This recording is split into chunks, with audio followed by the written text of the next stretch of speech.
이 바닥까지 다 분리될 정도로 많이 썩으셨어요. 뼈가 충분하더라도 살리기 힘듭니다. 못 살립니다.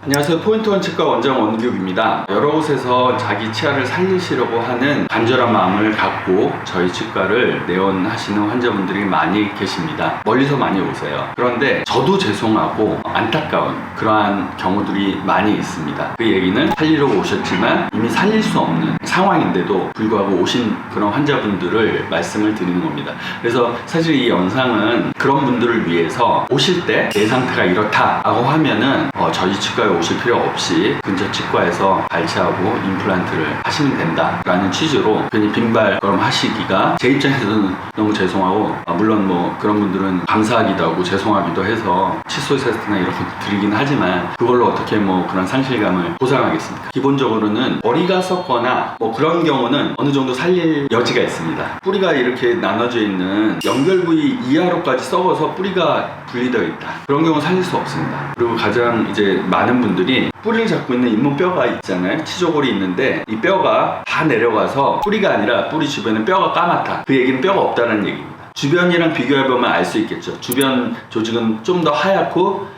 회색 빛깔이지만 뼈가 없으면 밀도가 낮아지면 까매집니다. 엑스레이는. 그래서 뿌리 3분의 1 부분까지 뼈가 내려가서 윗부분이 까맣다, 이러면 못 살립니다. 치아가 달랑달랑 거린다, 못 살립니다. 뼈가 없다는 얘기예요. 그래서 환자분의 그런 파노라마 사진을 보면서 다시 이야기를 이어가도록 하겠습니다.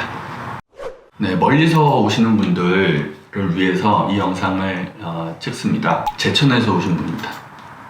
이분 보면 딱 봐도 잇몸 관리가 좀 미진하셨던 분이고요. 치석들이 많이 보입니다. 여기 앞니에도 다 지금 여기 다 치석이 있거든요. 이런 분들을 보면 좀 안타깝죠. 자주 치과를 내원하시고 치석을 잘 제거하시면 좋으셨을 텐데 이런 안타까움이 있고요. 이 치아 2개를 살리려고 오셨어요. 근데 아까도 말씀드렸듯이 2개 뿌리가 있는 치아였습니다. 예, 대칭적인 치아잖아요. 지금 이 치아도 문제가 있습니다. 여기도 지금 뼈가 높고 있어요, 뿌리 사이에. 근데 젊으셨을 때는 뼈가 지금 여기 있잖아요. 이렇게 있으셨겠죠. 그리고 치아 사이사이 공간은 잇몸으로 이렇게 가득 차 있으셨겠죠. 여기는 임플란트라 뭐 그렇지만 아무튼, 근데 잇몸 관리를 안 하시고 방치하시게 되시면 계속 뼈가 높아요. 이 까만색 선이 이 빨간색 선으로 계속 낮아집니다. 이렇게 낮아졌다 이렇게 낮아져요. 여기를 다시 넘어와서 이게 뼈예요. 근데 위에는 까맣잖아요. 뼈가 없다라는 얘기입니다. 이런 분들은 못 살립니다. 그리고 지금 보시다시피 원래 머리가 이렇게 있었을 텐데 이 바닥까지 다 분리될 정도로 많이 썩으셨어요. 뼈가 충분하더라도 살리기 힘듭니다. 못 살립니다. 여기 치아도 못 살려요. 지금 이 정도 잡고 있어요. 뿌리가 여기 있는데 씌워주세요. 씌워줄 수 있습니다. 뭐 원하시면 마음껏 씌워드릴 수 있어요. 근데 오래 써야 되잖아요. 치료라는 거는 10년 이상은 유지돼야 치료지, 쓰고서 1년, 5년 안에, 3년 안에 탈라면 치료가 볼 수 없죠. 그리고 그렇게 치료하는 분도 없겠지만, 그래서 한 번 내려간 뼈는 올릴 수 없다. 올릴 수만 있다면 정말 떼돈을 벌 겁니다. 그런 기술이 개발이 된다면. 그렇지 않기 때문에 정기적으로 매년 한 번씩 치과를 가시고 검사를 받으시고 스케일링 받으시고, 왜냐면 양치질을 아주 잘해도 치석이 끼기 때문에 전문가의 미세한 손길로 치석을 제거를 하셔야 되고요. 1년 만에 오더라도 엄청 안 돼서 오신 분들이 많아요. 그런 분들은 반년에 한 번씩 오셔야 돼요. 반년에 한 번씩 왔는데도 많다. 분기별로 옵니다. 그래서 분기별로 와서 스케일링 하시는 분들도 있고 반년마다 와서 하시는 분들도 있어요. 아무리 설명을 드려도 손의 감각이라든지 그런 것들이 다르기 때문에 꼼꼼함이, 그런 분들은 그렇게 할 수밖에 없는 거죠. 오래 쓰려면 내 치아를 나 임플란트 해도 된다, 그럼 상관없습니다. 그분들 쓰시다가 발치하고 임플란트 하시면 돼요. 살릴 수 있는 치아를 설명을 드릴게요. 오른쪽 위에 씌웠던 치아가 빠져서 다시 붙이긴 했는데 붙여준 병원에서 뽑고 임플란트 하라고 들었다, 그러고 왔습니다. 이 치아거든요. 이렇게 봐서는 사실 잘 모릅니다. 이 크라운은 안에 썩은 걸 알 수 있다, 엑스레이로? 없답니다. 뜯어봐야 돼요. 물론 신경치료가 제대로 안 된 거는 뭐 볼 수 있겠죠. 이런 것들은. 그리고 뼈가 녹은 거 이런 거 볼 수 있습니다.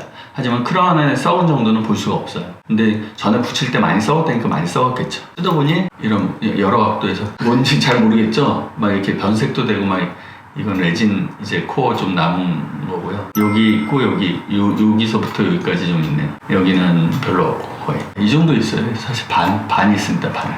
여기 다 썩고. 머리는 많이 썩어도 괜찮다. 하지만 완전히 썩으면 안 된다. 아까 말했지만 뿌리까지 썩으면 안 된다. 머리는 한 3분의 1은 최소한 썩어야 되고, 잇몸 아래로 너무 깊이 썩으면 그것도 안 된다. 그리고 뼈가 충분해야 된다. 이 한계점이 있거든요. 뼈가 어느 정도까지는 그래도 이 저항을 갖습니다. 근데 어느 정도 이하되면 아무리 깨끗이 청소를 한다고 하더라도 미생물이 계속 유입되는 그런 구조에 이르면, 그런 뼈가 녹는 상황까지 가면 완치가 불가능해요. 근데 그런 치아를 살려가지고 크라운 5,6천만 원 들여서 씌우세요라고 저는 잘 못합니다. 잘 못하는 게 아니라 못합니다. 그래서 그런 경우는 환자분께 물어보죠. 그래도 씌우겠느냐? 그러면 씌우고, 그게 아니면은 코어 상태까지만 구멍 난 데만 메꾸고 쓰시든지, 아니면은 그런 경우라도 양치질을 깊은 부분까지 넣어가지고 칫솔물을 잘 하시면서 관리하시는 분들도 있어요. 제 환자분에. 그렇게 할 수 있다면 씌워드릴 수도 있죠.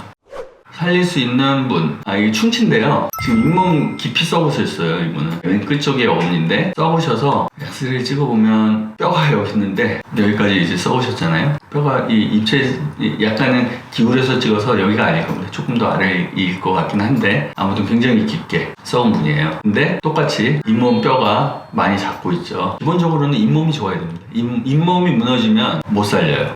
다시 한번 이제 정리를 해드리면, 살릴 수 없는 경우, 우선은 뿌리가 깊이 박혀 있어야 된다. 뿌리가 얼마 없이 덜렁덜렁 거리는 경우는 절대 못 살립니다. 다시 넣을 순 없나요? 잇몸 아래로? 이렇게 내려간 이유가 뭐라 그랬죠? 오염됐다 그랬죠? 넣는다고 얘가 붙나요? 오염되면 뼈가 안 붙습니다. 못 살려요. 내려가면 못 살립니다. 그리고 아예 치아가 반으로 쪼개진 경우에, 그런 경우에도 못 살립니다. 반으로 쪼개진 경우는 사실은 엑스레이 상에서는 환자분들이 구분하기는 쉽지는 않고요. 치과의사의 진단이 필요하겠죠. 위에서는 반으로 쪼개진 것 같지만 사선으로 쪼개져 있는 경우도 꽤 많이 있습니다. 그래서 그런 경우는 깨진 깊이에 따라서 발치를 할지 살릴지 그런 것들을 결정을 하게 됩니다. 그래서 그런 부분도 유념해 주시고 내원해 주시면 감사하겠습니다. 멀리서 비싼 차비 들여서 오신 분들에게 다시 한번 감사의 말씀을 드리고, 또 죄송한 말씀을 드립니다. 네, 좋다고 생각하시면 좋아요, 구독, 알람 설정 부탁드리겠습니다. 감사합니다.